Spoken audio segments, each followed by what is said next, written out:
একজন আইজিপি যখন সরকারকে তোষামোদ করার জন্য, যখন একজন স্বরাষ্ট্রমন্ত্রী কিংবা প্রধানমন্ত্রীকে খুশি করার জন্য বিরোধী মতকে একটা ফোরাম থেকে বের করে দিতে চায়, সেই আইজিপির মধ্যে আমরা বেনজিরদের প্রতিনিধিত্ব দেখতে পাই। জাতীয় নাগরিক পার্টির উত্তরাঞ্চলের মুখ্য সমন্বয়ক সার্জিস আলম বলেছেন, পুলিশের আইজিপি বিরোধী দলকে দমন করতে চাইলে অবস্থা বেনজিরের চেয়েও খারাপ হবে।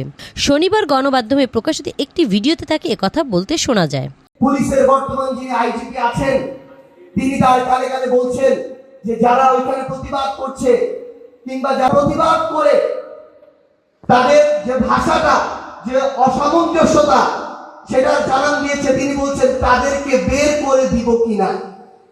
একজন আইজিপি যখন সরকারকে তোষামোদ করার জন্য, যখন একজন স্বরাষ্ট্রমন্ত্রী কিংবা প্রধানমন্ত্রীকে খুশি করার জন্য বিরোধী মতকে একটা ফোরাম থেকে বের করে দিতে চায়, সেই আইজিপির মধ্যে আমরা বেনজিরদের প্রতিনিধিত্ব দেখতে পাই।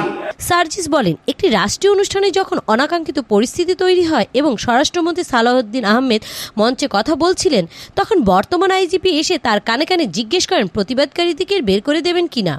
স্বরাষ্ট্রমন্ত্রী বা প্রধানমন্ত্রীকে খুশি করতে বা তোষামোদ করার জন্য একজন আইজিপি যখন বিরোধী মতকে বের করে দিতে চান, তখন তার মধ্যে মূলত সাবেক আইজিপি বেনজিরের চরিত্রের প্রতিফলন বা প্রতিনিধিত্ব দেখা যায়।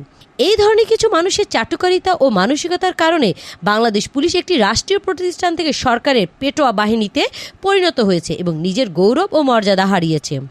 বাংলাদেশ পুলিশ নামক প্রতিষ্ঠানটা এই ধরনের কিছু মানসিকতার মানুষের জন্য একটা রাষ্ট্রীয় প্রতিষ্ঠান থেকে সরকারের পেটোয়া বাহিনীতে পরিণত হয়ে এই প্রতিষ্ঠানের মর্যাদা অনেকাংশে হারিয়ে ফেলেছে।